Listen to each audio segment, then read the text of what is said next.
Hey, it's NPR's Book of the Day. I'm Andrew Limbaugh. Mahmood Mamdani is an academic, a scholar who spent years studying colonialism and international politics. He's also a dad, and his son happens to be Zohran Mamdani, mayor-elect of New York City. But back to the elder Mamdani's scholarly work. His new book is Slow Poison, Idi Amin, Yoweri Museveni, and the Making of the Ugandan State. And in this interview with NPR's Leila Fadel, Mamdani, who is a Ugandan citizen originally from India, talks about his strong connection to Uganda and the, quote, fiction that we all belong to a homeland. That's ahead. This message comes from BetterHelp. As a dad, BetterHelp President Fernando Madera relates to needing flexibility when it comes to scheduling therapy. I have kids under 18, so time is very limited. That's why at BetterHelp, our therapists try to have sessions, sometimes at night, depending on the therapist, or during the weekend. So I think that's what we need to tell the parents. You're not alone. We can help you out. If a flexible schedule would help you, visit BetterHelp.com/NPR for 10% off your first month of online therapy. This message comes from Kachava. Indulge in holiday cravings with the nutrition you need from Kachava's all-in-one whole body shake. It packs 25 grams of protein, 6 grams of fiber, greens, and more. High-quality ingredients with no fillers or nonsense. Try the newest flavor, limited edition chocolate mint. Go to Kachava.com and use code NPR for 15% off. That's Kachava, KACHAVA.com, code NPR. These days, Mahmood Mamdani is known as Zohran Mamdani's dad, the political superstar that felt like he came out of nowhere to win New York's mayoral race. But before his son's political rise, his father had long been a storied academic focused on colonialism and anti-colonialism in Africa. And that academic work stems from his own experience as a Ugandan citizen of Indian origin. We were migrants. And under the colonial system, migrants were defined as non-indigenous. And that meant people like him were never made to feel fully at home in Uganda and were stripped of core rights. That inspired a lifelong quest looking for answers on who belongs, who does not, and how it has changed over time. His latest book, Slow Poison, focuses on the making of the Ugandan state post-British colonialism and the two autocrats that largely shaped it. In it, he argues that Idi Amin and Yoweri Museveni both inherited an intractable colonial legacy from the British. Idi Amin came to power in 1971 with the support of Britain and Israel, only to, as Mamdani puts it, refuse to be their stooge. Idi Amin was recruited as a child soldier by the British. He was trained in the arts of counterinsurgency, which is basically a polite word for state terrorism. Besides cruelty, he was also obsessed with racial equality. It had no space in it for those who were not black and who had come in as migrants. People like you. Yeah, who had come in as migrants over the colonial period, or sometimes even before the colonial period. The current president, Yoweri Museveni, like Amin, also came to power by military force. Then he compromised his own stated values in order to stay in power, meaning turning to the same Western powers he once railed against as imperialists. When he came to power, he realized that he did not have the resources to realize his ambitions. He was confronted with an alternative, which was, do you peace with those you considered your adversaries, which is the old colonial system reborn as the imperial system, now led by the U.S. As Uganda was wrestling with its independence, you and your family are rendered stateless more than once.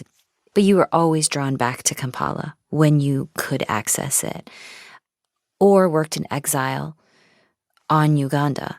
What draws you constantly back? Well, I went through fundamental changes in my period in the U.S. and in Tanzania. Yeah.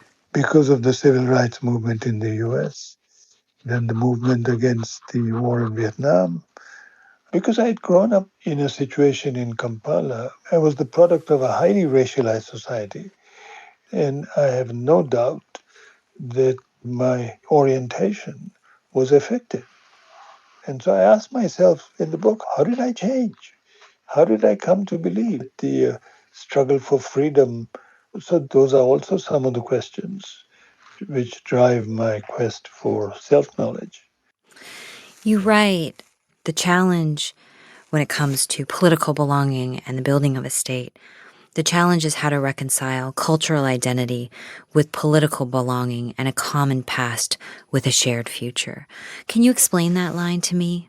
Well, look, human beings are migrants. Yeah. Every people have a story of not just origins, but migration.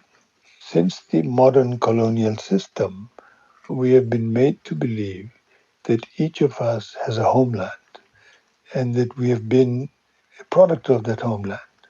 This tension between the migratory nature of human beings and the fiction that we all belong to a homeland, although this fiction only applied to the colonized, normally it didn't apply to the settler. The settler was supposed to be a person who was free to roam and to explore. I can't help but think, but make the connection to your son's recent Victorious campaign in New York, because so much of it and the attacks on your son were about belonging. And I just wonder if you think about the influence of your own academic research and the conversations you had at home that have turned your son into a political superstar in this moment.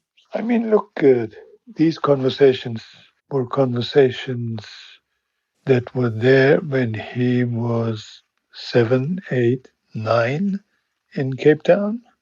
There were conversations about who is a South African, Yeah. who belongs and who doesn't.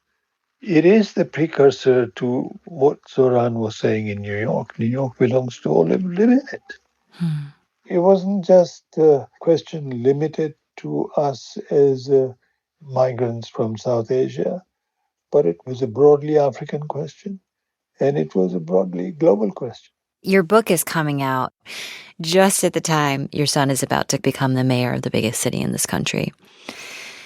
And Uganda is not New York, but he is about to take on a very powerful and influential job.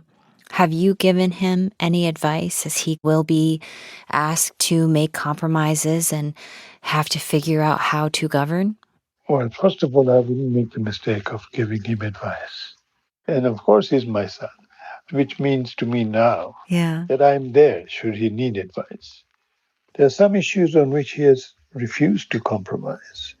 And the biggest issue has been his critique of Israel. He is pointing to genocide as genocide, refusing to change his vocabulary, refusing to denounce anything as the price of his freedom of speech. So he's done that, and he has done it very successfully, and he has shocked his opponents. I mean, he signals a change. He signals the possibility of change. Mahmood Mamdani is the author of Slow Poison, Idi Amin, Yoweri Museveni, and the Making of the Ugandan State. Thank you so much for speaking with us. Thank you very much.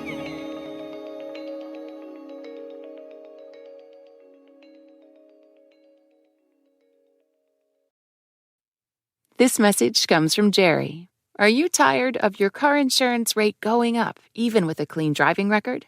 That's why there's Jerry, your proactive insurance assistant. Jerry compares rates side by side from over 50 top insurers and helps you switch with ease. Jerry even tracks market rates and alerts you when it's best to shop. No spam calls, no hidden fees. Drivers who save with Jerry could save over $1,300 a year. Switch with confidence. Download the Jerry app or visit jerry.ai/NPR today.